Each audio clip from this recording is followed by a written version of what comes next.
Teve um questionamento até de Paragominas sobre a questão da redução, né? Eles queriam reduzir para 20 horas. E aí eu até li para ele o trecho aqui da medida provisória, né, a 927, o artigo 2º, que fala que durante o estado de calamidade pública, né, ele pode fazer uma negociação entre o funcionário, por escrito, né, ele pode fazer individualmente por escrito, a fim de garantir a permanência, porque também a gente está preocupado com o desemprego no Brasil, né? Então, a fim de Exatamente. garantir a permanência do vínculo, né? E que terá Perfeito. preponderância sobre os demais instrumentos normativos. Que qual era a preocupação dele? Porque é o seguinte, ó, existe um edital que você faz a contratação. E o que a gente sempre ensina é que o que está no edital é o que prevalece. Né? Então, as Perfeito. determinações que estão no edital tem que seguir. As determinações que estão no plano de carreira tem que seguir. As determinações que foram feitas dentro do município. Só que no caso de calamidade pública, determinada pelo presidente da República, a medida provisória está dizendo o seguinte, olha, a partir de agora, com essa medida provisória, está superior a qualquer determinação abaixo. Então, como você falou, tem uma pirâmide, né? A Constituição está em Perfeito. cima, vem a medida provisória e abaixo vem as leis, que seriam, nesse caso, a 866 baseado com edital, né? E outros decretos e leis, regulamentações dos municípios. Então, baseado com esse artigo 2º, o município ele pode fazer essa negociação com seus funcionários, uma negociação por escrito, né? Que aí, vamos supor, nesse caso, eles querem fazer uma negociação de redução, ou então teletrabalho, banco de horas. Eles vão fazer essa negociação a título de não ter esse desemprego, né?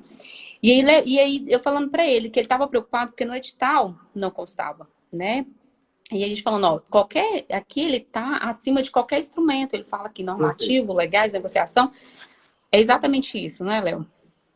Exatamente. Aí vem a medida provisória 927, para complementar a 926, porque não protegia isso. As pessoas tinham essa dúvida. Tá, e como que fica meu plano de carreira, meu decreto municipal, minha lei municipal, o meu edital, o princípio de vinculação ao instrumento convocado para todo mundo atender? Se não...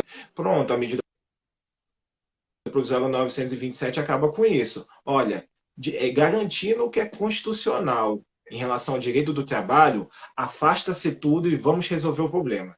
E o problema hoje é garantir segurança das pessoas, mantendo elas em casa, aquelas que podem assim ficar, e garantir uma remuneração, uma condição digna para que elas sobrevivam a esse período de enfrentamento da epidemia.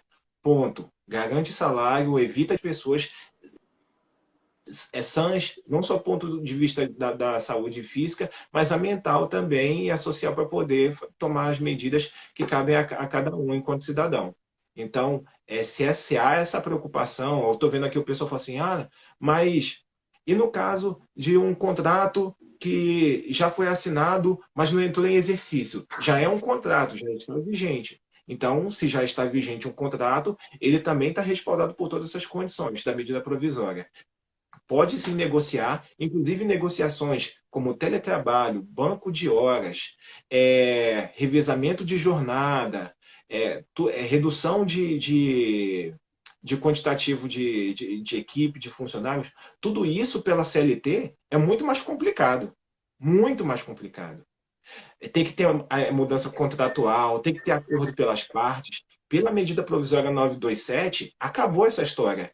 Contanto que o empregador, contanto que a administração comunique isso em 48 horas, está valendo. Por que esse processo é sumário? Por que isso é tão rápido? Por que a norma se preocupou em exigir tão pouco tempo? Para garantir o dinheiro da pessoa, para garantir o salário da pessoa.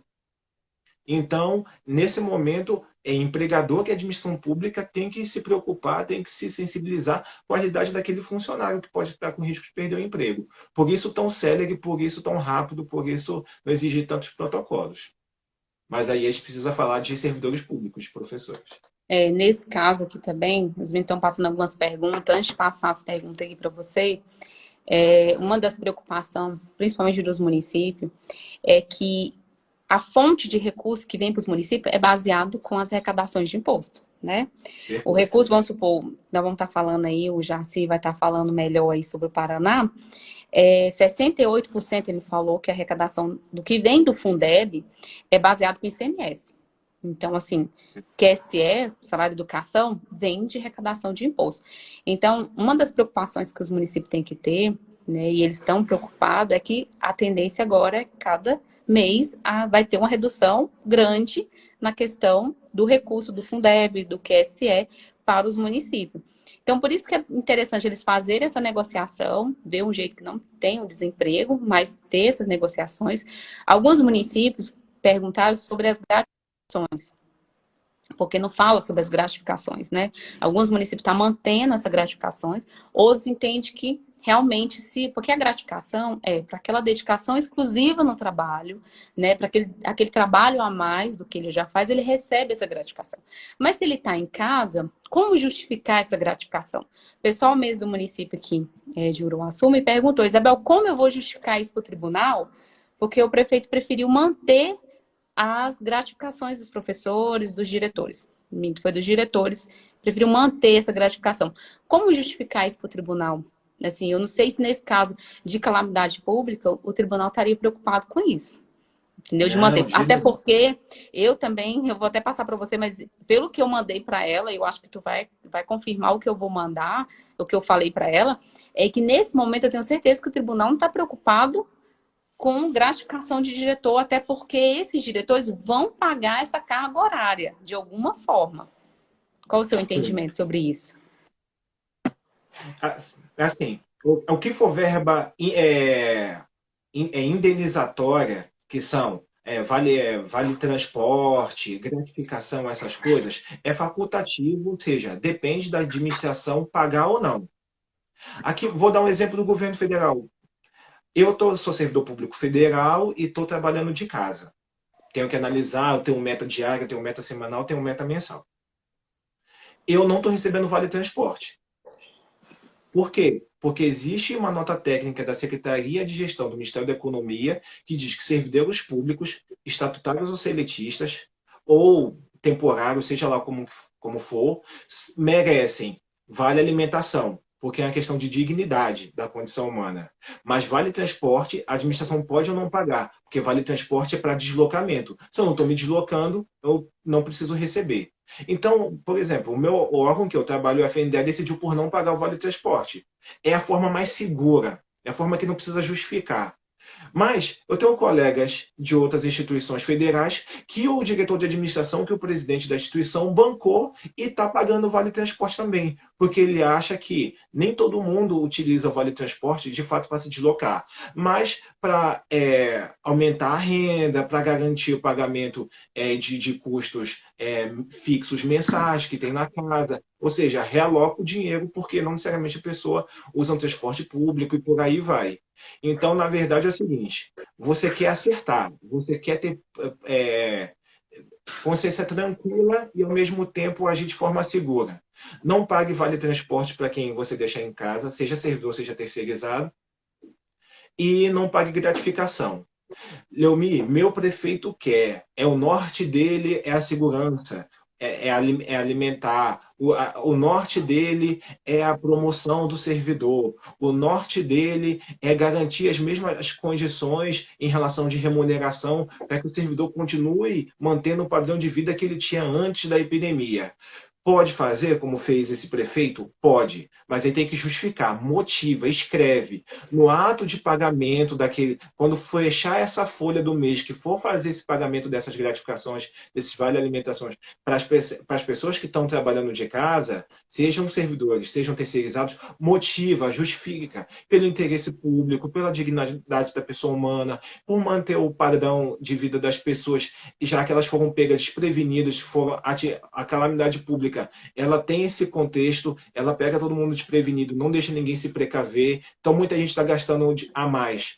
Por exemplo, como eu justificaria vale alimentação? Olha, vale alimentação não, vale transporte. Olha, meu servidor não está se deslocando mais, mas em compensação ele gasta muito mais com delivery para sustento próprio, porque não pode sair para o comércio toda hora, porque então, no meu grupo, servidores públicos, por exemplo, professores, diretores, secretários, tem um percentual de grupo de risco muito grande, então quero mitigar a chance deles irem até supermercados em grande aglomeração e se contaminarem. Então, na verdade, para enfrentar essa epidemia, para enfrentar o coronavírus, eu preciso manter as pessoas em casa. E isso normalmente gera custos. Então, eu estou disposto a manter esse padrão e dar gratificação.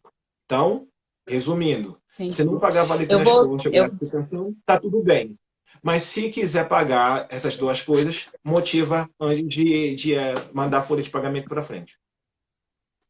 Entendi. A equipe aqui tá mandando as perguntas, né?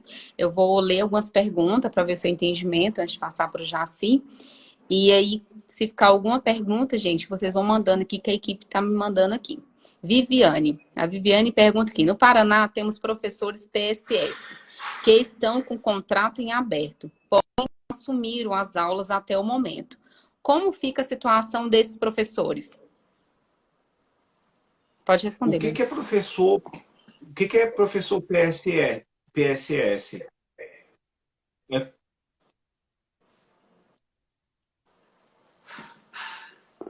eu É não sei eles que é fazem um professor contrato PSS. temporário. Eles fazem um contrato Certo. temporário com os professores. Ah, tá. Beleza, beleza, beleza, beleza, beleza. Contrato temporário, contrato terceirizado de não existe contrato terceirizado de professores na maioria dos casos. É contrato temporário, o estatutário, enfim, não tem para onde correr. Se é professor, é servidor público. É uma Eles atribuição fazem, essencial só da para contribuir, administração eles fazem um pública. processo Então, seletivo. Entendeu? Eles exato, fazem não um tem processo problema. seletivo, entendeu? E aí contrata Eu esses professores para estar suplementando aí. Ok. Tá, mas Eles são provavelmente eles seletistas, mas na condição, na atuação essencial de servidores públicos. Como servidores públicos, eles não têm que se preocupar com nada. Na verdade, é o meu caso. Eu estou preocupado do ponto de a administração do FNDE se preocupou comigo, com o meu caso? Não. Folha de plano que paga o Leomir. E ele trabalha de casa, não tem como de correr. Ah, mas digamos que meu trabalho no FNDE fosse semelhante ao de um professor. Eu preciso de um público, eu preciso estar em algum lugar. Olha, nesse caso, você pode fazer o que até o Ministério da Educação está orientando. Antecipação de férias, direcionar, a medida provisória 927 vem falar isso, direcionar para capacitação, aproveitar treinamento, exigir que a pessoa, nesses 30 dias, 40 dias, 60 dias, faça cursos online de capacitação. Tem vários cursos online grátis, depois a gente pode passar em relação à sua atuação, em sua carreira, em sua missão institucional. Então, tá, porque antecipar férias. Você pode adiantar, o prefeito pode decretar para antecipar feriados. A 927, a medida provisória 927 também propõe isso, antecipar feriados. Então, fala, aquele feriado faz feriado. municipal, aquele feriado da padroeira, aquele feriado estadual, seja lá por que moção for, você antecipa, considera isso como critério para fazer o pagamento normal. Então, não me importa se o professor passou no concurso ou se ele passou um processo seletivo no edital simplificado para trabalho temporário. Ele é servidor público e tem que receber o salário dele. Ele vai entrar nas mesmas condições dos estatutários. O que ele pode fazer, que é o que foi comentado, é a questão da redução de carga horária. Né? Se for 20 horas, Sim. pode reduzir para. Se for 40 horas, pode reduzir para 20, porque a preocupação deles também é assim: o professor foi contratado, nem iniciou ainda, mas ele já está contratado, e eles não têm esse recurso para pagar. Também é uma grande preocupação do município, né? Mas se eles têm esse contrato, se o professor não iniciou, eles Não tem teriam a problema. opção de rescindir ou continuar, não é isso? Sim, sempre a opção de rescisão, de suspensão dos contratos, ela existe. A rescisão do contrato, qual a diferença dos dois? Na rescisão de contrato, você acaba com o vínculo ali e nunca mais volta. Se tiver que voltar, tem que começar tudo de novo. Na suspensão dos contratos, é menos pior. Por quê? Porque na suspensão dos contratos, quando retomar o período de normalidade, não precisa recomeçar o processo de novo. Só retoma o vínculo. Ah, entendi. Então ele tem a opção de rescindir, Tem. né? Rescinde, acabou. Aí tem que fazer um processo seletivo novamente se a gente voltar daqui a 2 meses, 3 meses. Ou ele pode suspender sem remuneração. E aí, quando voltar, ele só chama. Ou ele pode procurar outra saída, que seria a redução de carga horária, mantendo esse professor, e depois esse professor pagar essa carga horária. Não seria isso? Que é a nossa Isso. proposta para garantir empregos, para garantir salários, para garantir renda, para deixar as pessoas em casa e para que a prefeitura possa, da melhor forma, atender a ansiedade de todos que estão precisando desse dinheiro aí para as suas condições de vida. Ó,